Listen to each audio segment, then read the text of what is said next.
एक महीने के अंदर भारतीय जनता पार्टी को डबल झटका लगा है। दरअसल भारतीय जनता पार्टी खासकर हिंदू मुसलमान, भारत पाकिस्तान, कब्रिस्तान, शमशान को लेकर जिस तरीके से राजनीति करती आई है, उसी को जनता समझने में अब कामयाब होती नजर आ रही है, जागरूक होती नजर आ रही है।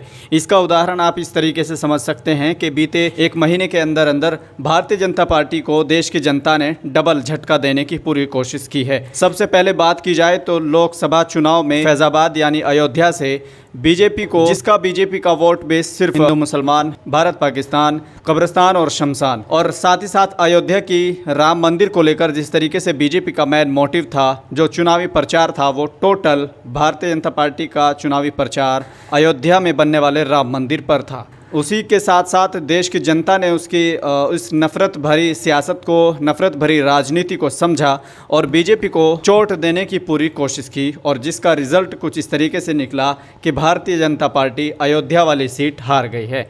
इसी के साथ साथ अब उपचुनाव हुए हैं, तो उपचुनाव में देखा जाए तो बीजेपी खासकर उन सीटों को हारती हुई नज़र आई है जिन सीटों को लेकर, जिन तीर्थ स्थलों को लेकर बीजेपी ने तगड़ी राजनीति की है हिंदू मुसलमान को लेकर। खासकर वो तमाम धर्म स्थल जो विधानसभा में आते हैं, उन विधानसभाओं से बीजेपी बड़े ही अंतर से और बड़े ही बुरी तरीके से हार मान चुकी है। देश की जनता ने बीजेपी को अपना असली रूप दिखाना शुरू कर दिया है, क्योंकि जिस तरीके से भारतीय जनता पार्टी के लोग राजनीति करते आए हैं, धार्मिक अफीम चटाते आए हैं, उसी को देखते हुए देश की जनता जागरूक हो चुकी है।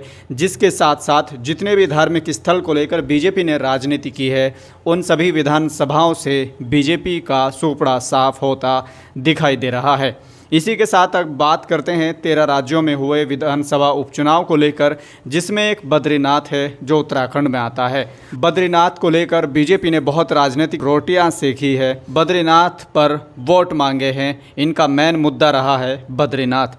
वहां से भारतीय जनता पार्टी को करारी हार का सामना करना पड़ा है। और भी कई इस तरह के धार्मिक स्थल है जिनको भारतीय जनता पार्टी ने अपने चुनाव में मुद्दा बनाया था। अब जनता ने इनकी उल्टी गिनती शुरू कर दी है, जिसमें से जिन मुद्दों को लेकर भारतीय जनता पार्टी ने वोट मांगे थे, जिन धार्मिक स्थलों को लेकर बीजेपी ने वोट मांगे थे, लगातार उन सीटों पर हारना बीजेपी के लिए दर्शाता है कि अब बीजेपी की, भारतीय जनता पार्टी के नेताओं की उल्टी गिनती शुरू हो गई है। अब देश की जनता सही मायने में समझ चुकी है कि भारतीय जनता पार्टी की धार्मिक राजनीति, बेरोजगारी, महंगाई और इन तमाम मुद्दों को लेकर जनता जागरूक हो चुकी है, जिसका जनता अंदाज़ा बखूबी लगा चुकी है कि जिस तरीके से महंगाई देश में बढ़ रही है, बेरोजगारी देश में बढ़ रही है, उन चीज़ों को देखते हुए जनता जागरूक हो चुकी है और लगातार भारतीय जनता पार्टी की साजिश को, उस चाल को लगातार समझते हुए अब बीजेपी की उल्टी गिनती शुरू कर दी है। फिलहाल भारतीय जनता पार्टी की राज में बढ़ती महंगाई, बढ़ती बेरोजगारी और तमाम धार्मिक नफरतों को एक तरफ करते हुए देश की जनता समझ रही है, जिसका नतीजा आपने देख ही लिया। जनता ने यह साबित कर दिया है कि बेरोजगारी और महंगाई का जनता पर कितना असर पड़ता है। फिलहाल इस वीडियो को लेकर क्या सोचते हैं कमेंट बॉक्स में ज़रूर बताएं और इस वीडियो को ज़्यादा से ज़्यादा शेयर ज़रूर करें। मिलते हैं फिर से एक और नई वीडियो के साथ। खुदा हाफिज़।